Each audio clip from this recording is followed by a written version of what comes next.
हमारे भारत में करोड़ों की संख्या में ऐसे लोग रह रहे हैं जिनको यहाँ रहने का अधिकार नहीं है। अमिताभ बच्चन। सर, आपको अमिताभ का मतलब पता है?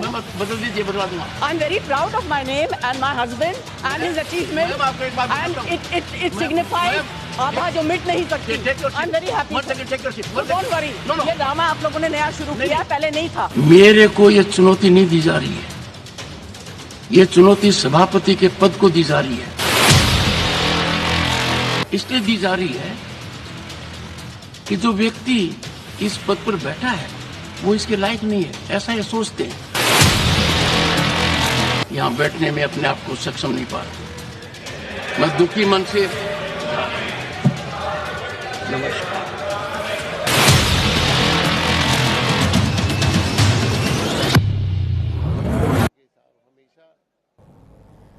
तो राष्ट्रपति उपराष्ट्रपति जगदीप धनखड़ ने अपने पद से इस्तीफा दे दिया और इस्तीफा राष्ट्रपति द्रौपदी मुर्मू को सौंपा था। स्वास्थ्य का हवाला देते हुए उन्होंने इस्तीफा दिया, जिसके बाद से राजनीतिक गलियारों में हलचल काफी तेज हो गई है, क्योंकि कई जगहों पर यानी कि विपक्ष अब लगातार ये कह रहा है कि कहीं ना कहीं सिर्फ स्वास्थ्य इसका कारण नहीं है, कुछ ना कुछ अंदर कलह चल रही है, जिसकी वजह से जगदीप धनखड़ ने अचानक अपना इस्तीफा सौंप दिया है।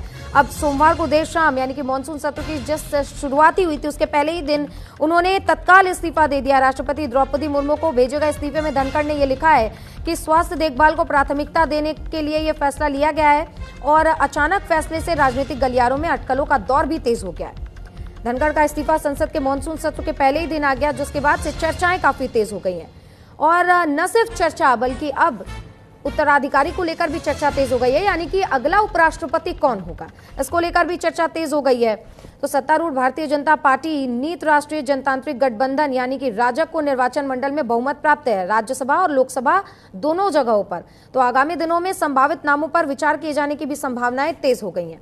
अगर बात करें उपराष्ट्रपति के इस्तीफे के बाद तो उत्तराधिकारी की नियुक्ति जल्द से जल्द की जाएगी, क्योंकि संविधान के अनुच्छेद 68 में इसका मेंशन किया गया है और लिखा गया है कि उपराष्ट्रपति की मृत्यु, इस्तीफा देने या किसी कारणवश अगर ऐसी स्थिति होती है कि पद खाली होता है तो पद को जल्द से जल्द भरा जाए और इसीलिए कयास लगाए जा रहे हैं कि जल्द से जल्द अब पद पर नियुक्ति हो सकती है।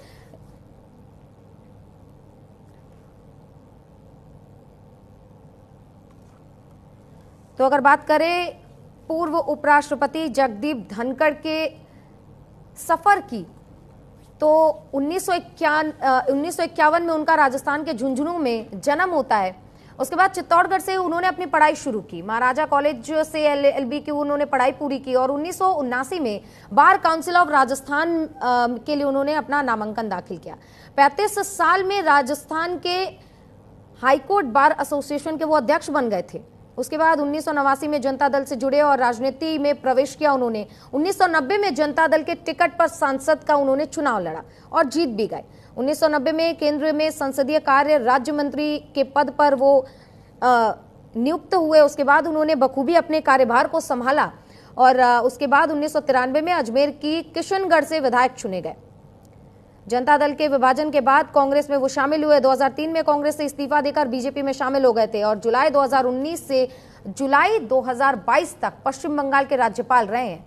इस दौरान ममता बनर्जी के साथ कई बार उनके टकराव की भी खबरें सामने आती हैं। तो वहीं 6 अगस्त को देश के 14वें उपराष्ट्रपति वो चुने गए थे। 21 जुलाई को उपराष्ट्रपति के पद से उन्होंने इस्तीफा दे दिया, यानी कि उनका 3 साल का ये समय पूरा होने वाला था, लेकिन उससे कुछ दिनों पहले ही उन्होंने अपना इस्तीफा सौंप दिया। हमारी सहयोगी कनिका कटियार हमारे साथ जुड़ गई हैं तमाम जानकारियों के साथ। कनिका, उपराष्ट्रपति का अचानक इस्तीफा देना राजनीतिक गलियारों में कई हलचल पैदा कर चुका है। आगे क्या किन मुद्दों को लेकर अब चर्चा हो सकती है, क्योंकि विपक्ष तो ये भी बता रहा है कि कहीं ना कहीं कुछ अंतःकलह चल रहा है जिसकी वजह से अचानक इस्तीफा आया है।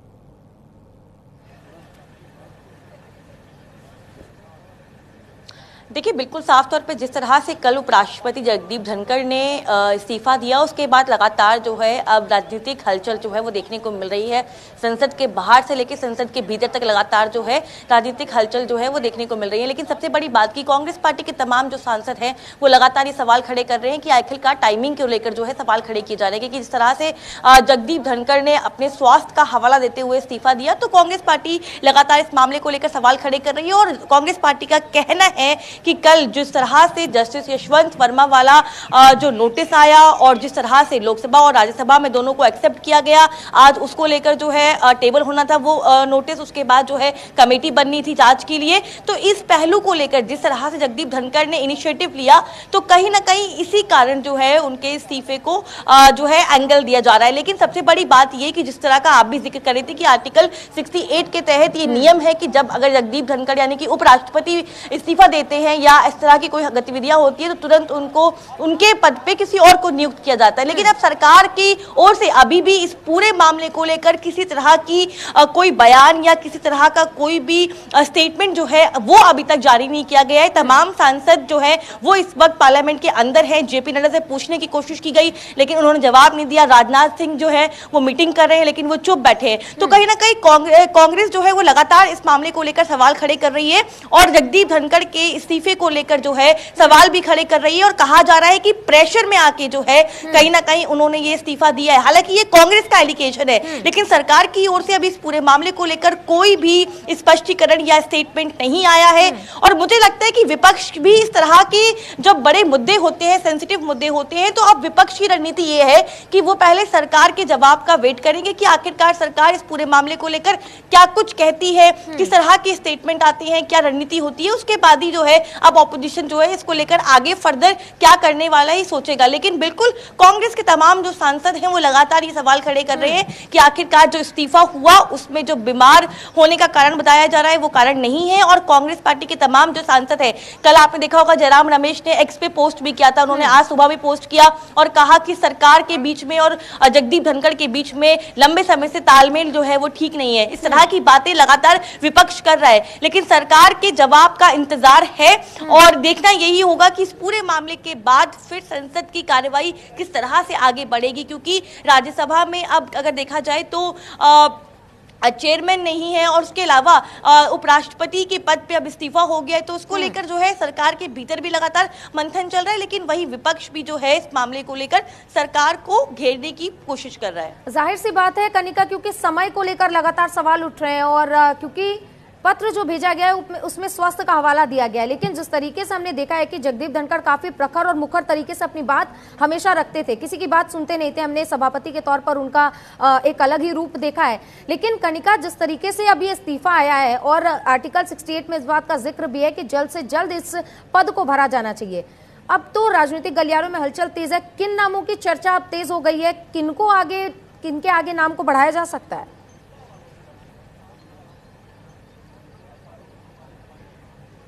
देखिए, फिलहाल अभी हम अगर नामों पे बात करें तो उससे पहले ये समझना बहुत ज़रूरी हो जाता है कि जिस तरह का इस्तीफा हुआ जिसमें हेल्थ का एक बहुत बड़ा रीज़न दिया गया, लेकिन आपने गौर किया होगा, दर्शकों को बताना चाहेंगे, पिछले 6 महीने से अगर आप जगदीप धनखड़ की पिछले 6 महीने 1 साल की तमाम जो अलग अलग कार्यक्रम में जो उनके बयान हैं अगर आप उन पर नज़र डालेंगे तो आपको समझ आएगा कि जगदीप धनखड़ एक ऐसे उपराष्ट्रपति है या सभापति है जो हमेशा से एक स्ट्रॉन्ग स्टेटमेंट जो है वो लेते आए, चाहे वो सरकार के खिलाफ हो चाहे वो विपक्ष के खिलाफ हो, लेकिन हमेशा से उन्होंने एक बोल्ड स्टेटमेंट लेने की कोशिश की है। कई ऐसे बयान उनके कई बार रहे हैं सुर्खियों में जो सरकार के अगेंस्ट है या सरकार को कहीं ना कहीं वो चेतावनी देते हुए नजर आए हैं। तो बिल्कुल जाहिर तौर पे अभी फिलहाल तो ये इस बात पे चर्चा होगी कि आखिरकार सरकार इस पूरे मामले को लेकर क्या जवाब देती है, सरकार की ओर से इस पूरे मामले को लेकर क्या स्पष्टीकरण आता है, क्या बयान आते हैं, क्योंकि अभी ये प्रोसीजर बहुत लंबा है। इसमें इतना आसान नहीं है कि इस्तीफा हो गया उसको एक्सेप्ट कर लिया गया और नया उपराष्ट्रपति बना दिया जाएगा।